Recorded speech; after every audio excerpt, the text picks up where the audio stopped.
When it comes time to buy or sell a house, keeping an eye on real estate trends is critically important. Let's talk about 4 trends you want to keep in mind in 2019.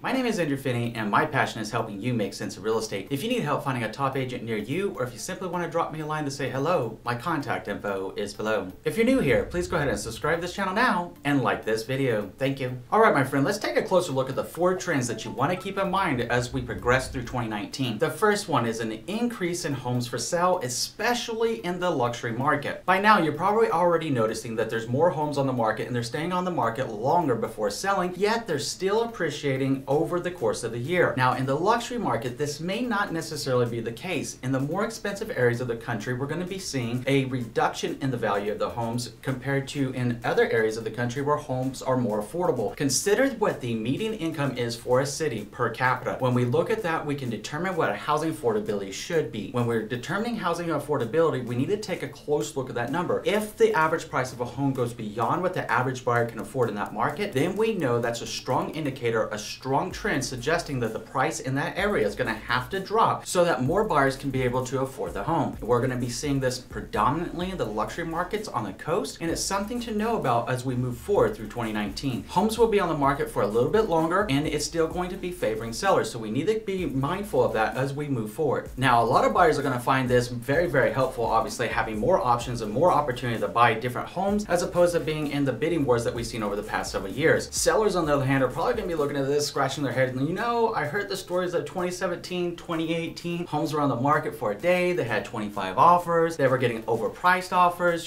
That's not going to be the case in 2019. It's going to take more of a negotiation strategy, a better listing strategy, and it's also going to mean that for you as a buyer that you're going to have an opportunity to probably negotiate some different terms that may be more favorable to you. At the same time, be realistic about your real estate negotiations. Talk to a trusted real estate advisor near you about the local market conditions, the trends, and the best offer strategy when you're looking at buying a home. And when you're considering selling a home, talk to them about the listing strategy in specific and the steps involved to ensure that you successfully sell your house. The second trend to watch is that home affordability will still be tricky and pretty tough for a lot of home buyers out there. This is very important to know from the listing side and the buying side. From the buying side, what does this mean to you? It's going to be a little bit of more of a challenge to get your mortgage and to be able to afford the home that you have your mind on because they're more expensive. More than likely, what we'll see is a continued rate of appreciation, even though it's a slower rate of appreciation. Appreciation is still what? Appreciation, meaning that homes will still get more expensive through 2019. Some of the fortunate news that I had in the housing market predictions for 2019, some of the good news was that the job reports are in and more Americans are back to work and wage growth is outpacing the rate of inflation right now. This is really good for you as a home buyer. Housing affordability is one of those things. I know you're probably scratching your head a little bit, and I want you to consider something whenever you're planning out buying a house. If your mortgage loan officer tells you that you're able to get a home loan for like $500,000, but you know your mind's eye and your heart of hearts that a sales price of around $400,000 is better for you, please make the smart decision for you as far as what's realistically affordable to you, as opposed to getting enticed in the home buying mode and making an emotional decision to stretch to $500 when you know that that's probably going to make you house broke. Make a smart decision that's right for you, that's appropriate for your financial situation, and that you can live with moving forward. As a seller, just be mindful that you're going to have an open mind with your real estate negotiations. The market for the last several years has really favored home sellers. We're seeing that turn in the market. We're seeing it go into a stabilized market. So now's the time that you really need to be conscientious of the type of listing agent that you hire, what they bring to the table, and it becomes extremely important, whether listing a house or buying a house, that you Google your agent, you check their online ratings, their reviews, and their past sales performance to make sure that you have the right one working for you.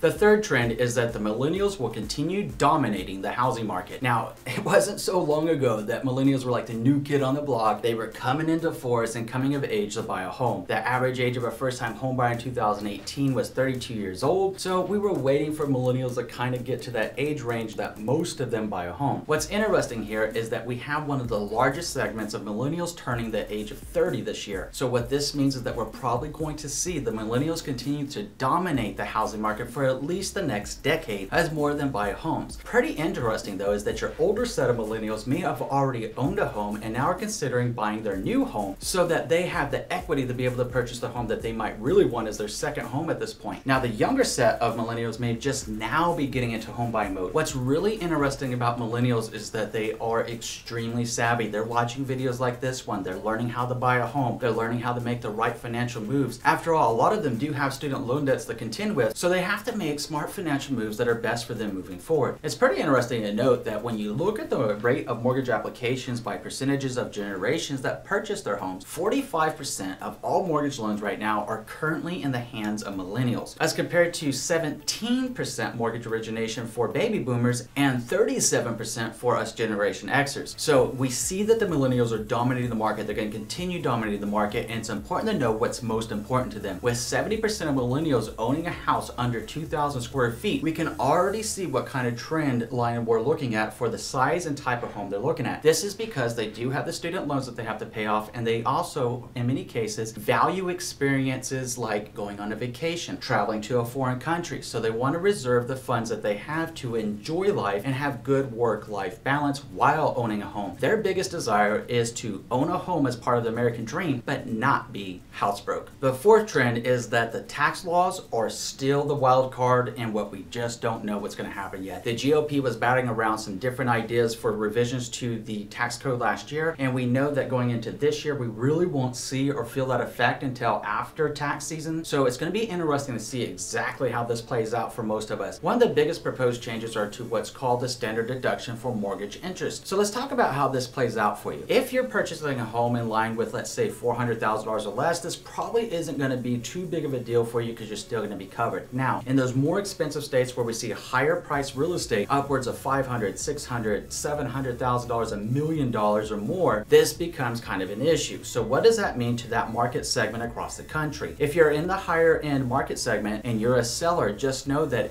the buyers probably aren't going to be looking at giving you your list price, and they're going to be looking for some more negotiations because they're not going to be able to get the deductions that you enjoyed when you bought that house. So you need to be in line with what the market expectations are and be realistic with the buyers in that market segment and what they're looking for. Perhaps one of the biggest things that we should be looking for as a change is that less and less buyers will be willing to take out larger and larger mortgages because of the way the tax code is looking like it's going to shape up. Now, of course, the reality check is going to come after the tax season as people get a nice refund check or perhaps a larger tax bill. Time will tell how this plays out over 2019. All the same, these are 4 trends that we're watching very closely and something to think about and consider moving forward. Okay, so now that you know 4 trends to keep your eye on throughout 2019, let's go ahead and take a closer look at the housing market predictions for 2019. If you really want to dive deep, learn about the 7 factors, the 7 indicators, and the 7 most likely trends that we'll experience in 2019, and the 4 excuses that buyers make when they're wondering, should I buy a house? Looking forward to our next conversation. We'll see you in a few.